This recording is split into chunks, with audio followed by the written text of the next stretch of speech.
Rússia ataca centrais elétricas na Ucrânia e priva uma parte da população civil de energia como represália à contraofensiva dos ucranianos. O diretor da Agência Internacional de Energia Atómica garante que Rússia e Ucrânia querem uma zona de segurança em Zaporizhia. Saúde de Ratko Mladic deteriora-se. Antigo chefe militar dos sérvios bósnios, levado para um hospital prisional em Haia. A contraofensiva da Ucrânia expulsou quase na totalidade as forças russas da região de Kharkiv e recuperou mais de 3.000 km² de território nos últimos dias. Isto é mais do que a Rússia ocupou em todas as operações desde abril. Aqui vemos a última avaliação do Instituto para o Estudo da Guerra. O mapa com a evolução da contraofensiva desde 5 de setembro. As forças ucranianas, em algumas zonas, chegam à fronteira com a Rússia e cortam as linhas de abastecimento que podemos ver neste mapa em amarelo.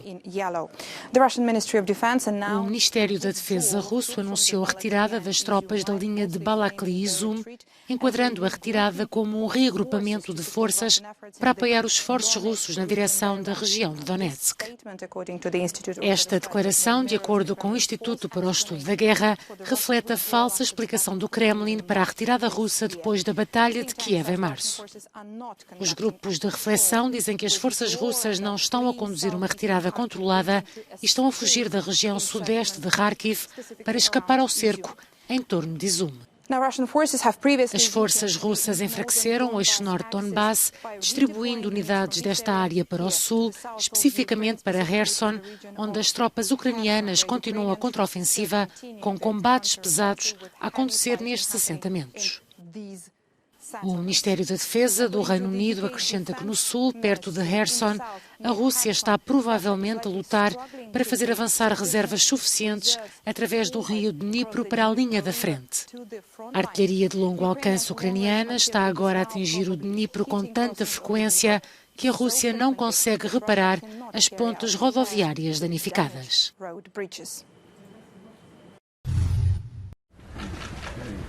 O diretor da Agência Internacional de Energia Atómica fez esta segunda-feira o ponto da situação na central nuclear de Zaporizhia e falou sobre os planos para as próximas semanas.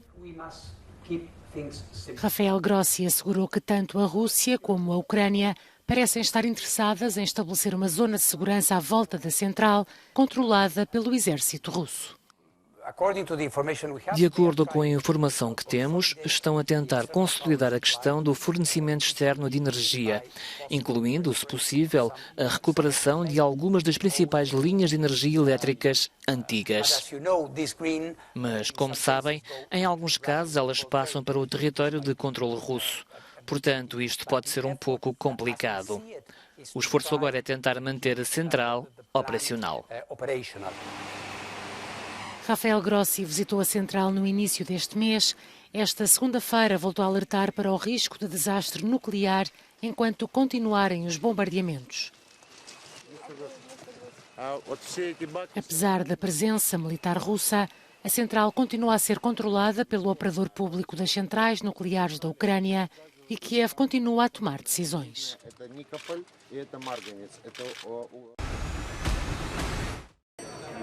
Se o preço do gás sobe de forma estratosférica, deve-se fixar um teto para o preço das importações? Como reagiria o mercado a esta ideia, cujos detalhes dividem os 27 Estados-membros? A presidência rotativa da União Europeia admite que vai ser precisa muita negociação. Penso que fixar um teto para o preço do gás é, do ponto de vista do mercado, o caso mais difícil e que precisamos de um pouco mais de elaboração sobre os impactos. Admitindo que a solução faria baixar os custos para os consumidores, ainda se discute se deverá ser aplicada a todos os fornecedores ou apenas à Rússia. Afinal, foi este país que iniciou uma guerra e que tem fechado a torneira do gasoduto à Europa. Mas seria pior o remédio do que a doença? Poder-se argumentar que a Rússia já cortou, de facto, muito do seu abastecimento à Europa, porque os fluxos diminuíram de 400 milhões de metros cúbicos por dia para 80 milhões de metros cúbicos. Mas é importante perceber que em 2022 ainda importamos bastante gás russo e que o estamos a armazenar por toda a Europa. Assim, passar de 80 milhões de metros cúbicos para zero ainda causaria bastante prejuízo. Já fixar um preço para todos os fornecedores a nível mundial poderia ser mais eficaz na redução dos custos de energia para os consumidores. Tal só poderia ser concebido numa base de acordo com esses fornecedores e não como decisão unilateral da União Europeia. O governo da Noruega, importante parceiro da União Europeia, já manifestou o seu ceticismo. É também importante evitar penalizar os importadores que têm contratos em vigor a um preço potencialmente mais elevado do que aquele que seria fixado para o futuro.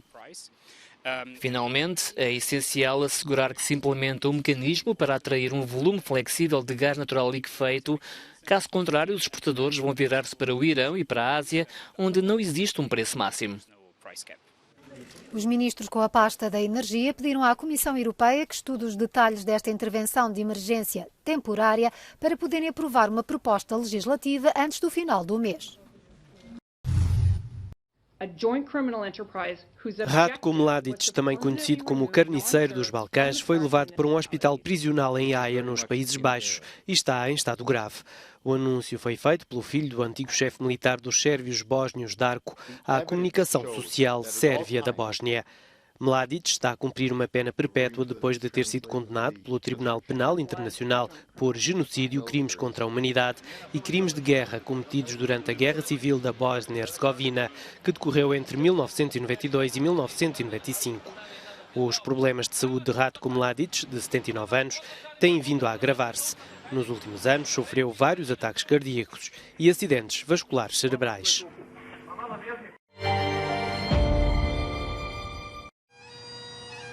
O caixão com o corpo da Rainha Isabel II do Reino Unido permanece na Catedral de Santo Egídio, em Edimburgo, onde os súbditos vão poder despedir-se da soberana.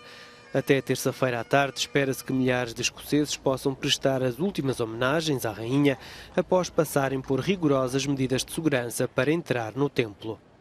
O carro funerário chegou à Catedral de Santo Egídio numa procissão que saiu do Palácio de Holyrood House, a residência oficial do monarca britânico na Escócia, onde o corpo repousava desde domingo.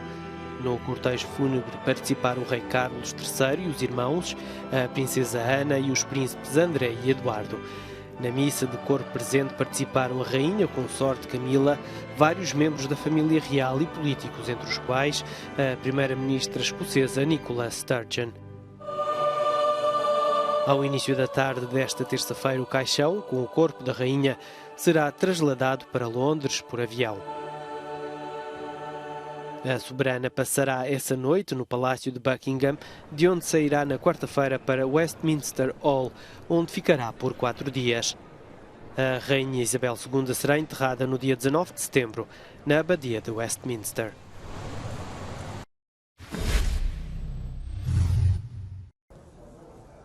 O regresso de Lewandowski a Munique, agora como adversário, é a nota de maior destaque no jogo cabeça de cartaz do arranque da segunda jornada da Liga dos Campeões. Com os mesmos 3 pontos já alcançados, o Barcelona visitou o Bayern, onde as estrelas são agora Leroy Sané e Sadio Mané, ao lado do experiente Thomas Müller. O alemão ainda procura o primeiro golo nesta prova. Se vencermos este jogo, vamos somar 6 pontos e dar um enorme passo rumo aos oitavos de final. Claro, isso será a verdade se vencermos o Inter de Milão e o Barcelona de seguida. É para isso que trabalhamos, mas claro, sabemos que também existe qualidade do outro lado.